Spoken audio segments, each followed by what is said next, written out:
Social media पर जैन समाज के सबसे लोकप्रिय आप सबके आपके द्वारा आपके बनाए चैनल महालक्ष्मी की ओर से आज बात कर रहे हैं मंगलवार शाम 8 बजे आपके पास। बस कल दशमी आज नवमी में आपके पास सादर जय जिनेंद्र के साथ बात कर रहे हैं सीधा कल की बात, जिसे हमारे कैलेंडरों में कहा जाता है विजयादशमी। हमारे देश का बहुसंख्यक वर्ग जो है ना, वह कल 3 पुतलों का दहन करता है, मेघनाथ का, कुंभकर्ण का और रावण का। क्योंकि रावण को कहा गया है दुराचारी। उसने क्या पाप किया था सब जानते हैं। उन्होंने सीता मैया का अपहरण किया था, पर अपने कहते हैं किसी भी श्राप से कुछ भी उन्होंने उसको छुआ नहीं था। बस यही उसका पाप था, जो इतना बड़ा पाप हो गया कि आज हजारों लाखों वर्षों बाद भी आज उसके पुतले जलाए जाते हैं। पर क्या वास्तव में यह सही था? आज गली में देखो, मोहल्लों में देखो, चौक पे देखो, कहीं देखो, छेड़खानी महिलाओं से खूब होती है। अरे बलात्कार, रेप की घटनाएं हर मिनट में होती हैं। यह बलात्कारियों के पुतले हम नहीं जलाते, इसको मन से नहीं निकालते, क्योंकि आज हर जगह ऐसे दिख जाते हैं। अरे घरों में, परिजनों में दिख जाते हैं, पड़ोसी में दिख जाते हैं और कोई अनजाने चेहरों में दिख जाते हैं। आज इसके बारे में हम नहीं कर पाते। हकीकत में तो ये हैं दुरावण, रावण नहीं, दुरावण, दुराचारी रावण, जिनको नरक में भी शायद किस तरह कहाँ जगह मिलेगी। हम रावण की बात कर रहे हैं और हम जैन कुल में जन्मे उन 44,51,753 सरकारी गणना से जो हैं उन जैन भाइयों से बात कर रहे हैं। और साथ में वो जो जैनत्व को मानते हैं, जैनत्व को मनाते हैं, हम उनसे बात कर रहे हैं। संख्या जरूर निश्चित 1 करोड़ से पार होगी, उनसे बात कर रहे हैं। कभी कभी जैन रामायण भी पढ़ लिया करो मेरे भाई, उसमें भी देख लो क्या है। क्या था मेघनाथ का कसूर? वह मेघनाथ जिसने अपने पिता तुल्य जो थे, पिता थे, उनको देवता तुल्य मानकर उनका आदेश माना था बस, और समझाया था पिताजी ये गलत हो रहा है, पर मैं आपके आदेश को सरदार रखकर मैं उस जगह जा रहा हूँ। और जानते हो, कुंभकर्ण अपने बड़े भाई जिन्हें वे पिता तुल्य मानते थे, उनकी बात बन के चले गए थे। जानते हैं तो कौन थे? जिनके पुतले जलाने के लिए आप आज देखने जाते हो, कई जगह खुद ही जलाते हो। पर हाँ, ये दोनों ही सिद्धालय गए हैं। कभी जैन रामायण में पढ़ोगे समझ जाओगे। अब रावण की बात कर लें। रावण जिन्होंने सीता मैया का अपहरण किया, छुआ नहीं था, और आज रेप कर लेते हैं, बलात्कार करते हैं, झूठा करते हैं और आरोप दिखाते हैं हमने तो कुछ किया ही नहीं था, दूसरे की मर्जी से क्या था। इस तरह के घिनौने आज छुट्टे घूम रहे हैं, उनके बारे में हम कुछ नहीं देख रहे हैं। बदलाव लाना होगा, जैन रामायण को पढ़ना होगा। राजा श्रीनिक रावण को एक वर्ग यहाँ पर जलाता है, पुतले। सुना है ना आपने आटे के मुर्गा की कहानी? हर जैनी जानता है, इसलिए यहाँ दोहराने की बात नहीं है। बस समझ लीजिए, भावों में जो आता है वही हमारे अंदर कर्मों का आश्रव करता है, पुण्य का नहीं, पाप का आश्रव जरूर करता है। राजा श्रेणी के बारे में जानती है ना? यशोधर और महामुनिराज तप कर रहे थे और मरा हुआ सांप उसने बीच में डाल दिया कि तो भाग जाएंगे। अब देखते हैं क्या पूजा करते, वो करते, ध्यान करते हैं, सब भूल ही जाएंगे। इस भाव उसने डाला था, चींटियों ने उनको सारे शरीर को लहूलुआ कर, पर तनिक भी हिले नहीं थे। जब वापस आए थे तो जिसने डाला और जिसने बचाया, दोनों को समान आशीर्वाद दिया था। और फिर राजा श्रेणिक महावीर स्वामी के सम्मेलन के अंदर प्रमुख गणधर्म, प्रमुख श्रोता बने थे और अगले तीर्थंकर बन रहे हैं। ऐसे ही अगले तीर्थंकर रावण बन रहे हैं। और पता है, रावण जब नरक से आके बनेंगे तीर्थंकर, उनकी पता है प्रमुख गणधर कौन होंगे? अरे सीता मैया उनकी प्रथम गणधर होंगी। ये है, कहते हैं रिश्ते ऐसे नहीं बनते, रिश्ते भव्य बनते हैं और ऐसे जाके ऊपर पहुंचा देते हैं। ऐसे रावण के बारे में अगर जो अगले भावी तीर्थंकर हैं उसके पुतले दहन करोगे तो क्या होगा? अरे पुतले दहन करने हैं तो क्रोध, मान, माया, लोभ के को करो, जो हमारी कषाय आत्मा को जोड़ के उनको मलिन करती जा रही हैं। अरे पुतले दहन उनके करो जो भावी तीर्थंकर हैं। अगर आपने उसके पुतले को दहन किया तो देखिए कितने पापों का आश्रव करोगे। अरे वह तो उस नरक गति से ऊपर आ गए, और अगर हम पहुंच गए तो पता नहीं कहां से कहां जाएंगे। आप सबसे हाथ जोड़कर निवेदन है, हमेशा जैन कुल में जन्मे हो तो जैन आगम को पढ़ो, जैन रामायण को पढ़ो, कुछ समझो क्या कहा गया है और उसी रूप से चलो। हम ये नहीं कहते कि दूसरा संप्रदाय क्या करता है, अरे हमारे कुल में क्या होता है उस जैन रामायण क्या कहती है। जो सिद्धालय बन चले गए हैं उनके पुतले जलाओगे जो हमारे पंच परमेष्टि में दूसरी सृष्टि में श्रेष्ठम हैं, उनसे गुफलित लाओगे। सोचिए कहाँ से कहाँ जा रहे हो, यह सर्व मिथ्यात्व में जा रहे हो और पापों का आश्रय करते हैं। सावधान हो जाइए, विजयदशमी को विजय रूप में मना जाइए। अपनी कषायों को अंदर से खत्म कीजिए, मनों के भाव को मलिन होने से पुण्य आश्रय कीजिए, उनको हटाइए मलिनता को। सचमुच एक दिन आत्मा आपकी भी और हमारी भी परमात्मा बन पाएगी। कई बार गजब की अच्छी अच्छी बात होती है। शामली के अंदर शुक्रवार की रात्रि में सुबह तड़के में हमारे यहाँ 2 अष्टधातु की प्रतिमाएं चुरा ली जाती हैं।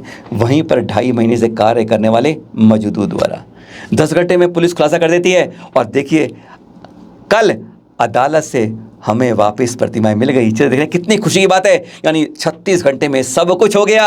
तब कहते हैं कई बार भगवान को करी हुई भक्ति कितनी जल्दी परिवर्तन देती है। जहाँ भगवान थे वहीं 36 घंटे में वापस विराज दिए। धन्य है प्रभु और धन्य है लोगों की यह भक्ति। हमारे मोहनचंद करमदास गांधी जी का जन्म जयंती, लाल बहादुर शास्त्री जी की जन्म जयंती अहिंसा दिवस के रूप में विश्व मनाता है। और इस समय हम अहिंसा का गुणगान करते हैं। 2 अक्टूबर के दृश्य देख रहे हैं बेगमगंज से। यहाँ पर एक महारैली निकाली गई। यहाँ पर थे निरापक श्रवण समता सागर जी मुनिराज का, जहाँ चतुर्मास चल रहा है। अहिंसा को आप जग जग में पहुँचाएं, बातें बताएं कि किस तरीके से अहिंसा एक विश्व का ऐसा धर्म है जिसके छत के नीचे आने के बाद, उस छतरी के नीचे आने के बाद हम पूरे समाज को, पूरे विश्व को एक कर सकते हैं। जहाँ पर शास्त्र न बोलते हैं वहाँ शस्त्र नहीं बोलते हैं, और जहाँ अहिंसा चलती है वहाँ हिंसा भी उसके नतमस्तक हो जाती है। ऐसी बड़ी रैली के दृश्य देख रहे हैं आप। बड़ा गजब का संयोग, बड़ी गजब की बात पहली बार सुनेंगे आप, शायद ऐसा अभी तक नहीं हुआ था। कल विजयदशमी है और 2 जगहों पर दीक्षाएं दी जा रही हैं। कोई नई बात नहीं है, फिर क्या बात है। 2 आचार्य दी जा रही हैं, कोई बड़ी बात नहीं है।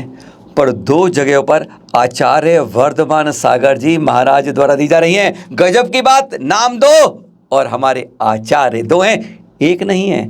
आचार्य वर्धमान सागर जी, पहले आप चित्र देख रहे हैं, यह श्री महावीर जी में शांतिवीर नगर के उस मंदिर में दी जाएगी।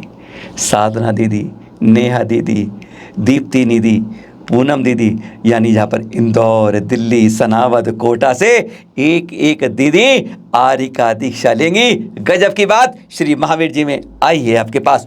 कल ध्यान रखिएगा, जो आसपास के लोग हैं, दिल्ली तक के, महावीर जी जा सकते हैं। यह थी हमारी खास बात, दीक्षा पहले आचार्य श्री वर्धमान सागर जी की, जिनके सानिध्य में इस आगामी नवंबर के माह के अंदर महामस्तकाभिषेक श्री महावीर स्वामी की, वो कहते हैं ना, टीले में अतिशय दिखलाया, एक गाय का दूध गिराया, उन महावीर स्वामी की प्रतिमा का महामस्तकाभिषेक होना है 24 वर्षों बाद। अब करते हैं दूसरे आचार्य श्री की बात। आचार्य श्री वर्धमान सागर जी दक्षिण वाले, इनका धर्म नगरी यानी सांगली महाराष्ट्र में चतुर्मास हो रहा है।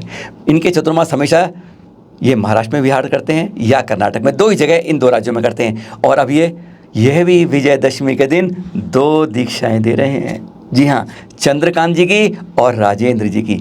एक ने करा है बीकॉम और दूसरों ने इंजीनियरिंग में डिप्लोमा किया है। और अब यह भव्य जिनेश्वरी दीक्षा यह भी कल होगी महाराष्ट्र में सांगली जिले के धर्मनाथ दिगंबर जैन मंदिर में। देखा, सोने पे सुहागा, दक्षिण वाले उधर जाएं, उत्तर वाले उधर जाएं और विजयदशमी को आनंद के साथ मनाएं। क्रोध, मान, माया, लोभ अपने इस आत्मा पे जो जड़े हुए हैं ना, उनको दूर हटाएं। फिर मिलेंगे आपके साथ, सादर जय जिनेंद्र। वादा करिए हमारे साथ, संकल्प जैनों का टूटे ना और कोई तीर्थ छूटे ना। जैन तीर्थ संरक्षण, जागरूकता फैलाएं और टुडे टी से पुरस्कार पाएं। आइए वर्षा योग के 4 माह को समर्पित कर दें पूरी तरह तीर्थों की सुरक्षा में, संरक्षण में, जागरूकता में। इस समय देश के अंदर लगभग 700 जगह पर चतुर्मास आयोजित हो रहे हैं।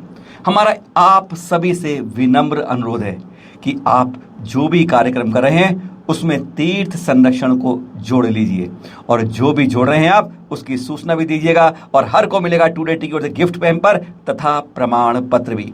इन सब की सूचना आपको इस नंबर पर देनी होगी, जिससे आपको एक आइडिया नंबर मिल जाएगा और आप इसमें जागरूकता में शामिल हो जाएंगे। नंबर से लिख लीजिए पहले आप 9717494975। और खास बात, दिल्ली और इसके आसपास 150 किलोमीटर की परिधि में, यानी हरियाणा में ले लीजिए, पश्चिमी उत्तर प्रदेश, पूर्वी राजस्थान, इन सब जगह में जितनी चतुर्मास आयोजक हैं लगभग 45, उन सब के लिए विशेष खास बात है। पर हाँ, आप लोगों को क्या करना क्या है इस चतुर्मास के दौरान।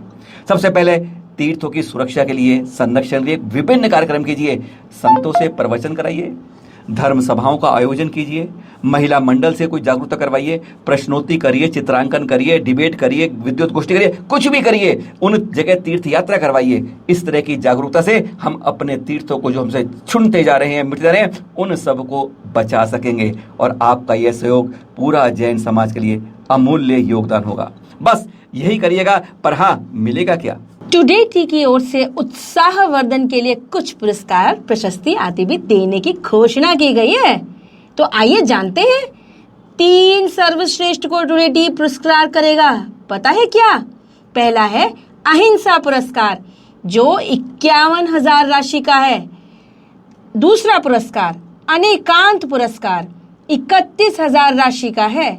और तीसरा स्यादवाद पुरस्कार 21,000 राशि का, और साथ में प्रशस्ति पत्र तो है ही। शेष सभी चातुर्मास समिति को भी कुछ ना कुछ दिया जाएगा टुडे टी द्वारा, और वह है गिफ्ट हैम्पर प्लस प्रमाण पत्र। यानी दिल्ली एनसीआर नहीं, पूरे देश में कहीं आप हैं, आपको छोटी सी एक भेंट टुडे टी की ओर से अवश्य मिलेगी। और हाँ, निर्णय कौन करेगा? इसके लिए है निर्णायक मंडल, जिसमें अध्यक्ष है हमारे अखिल भारतवर्षीय दिगंबर जैन शास्त्री परिषद के अध्यक्ष डॉक्टर श्रेयांश कुमार जैन जी बड़ौद से, और साथ ही उनके साथ उपाध्यक्ष हैं इस कमेटी में डॉक्टर वीर सागर जैन, यानी लाल बहादुर संस्कृत विद्यापीठ के प्रोफेसर, जैन दर्शन के डॉक्टर वीर सागर जैन, जो फैसला करेंगे जो सभी को मान्य होगा। और हाँ, इस बार का समर्पण हमारे पूरे चतुर्मास का केवल जैन तीर्थ संरक्षण पर। कुछ ना कुछ नया करके दिखाएं, कहते हैं आगे बढ़कर हम कुछ काम करके कुछ दिखाएं।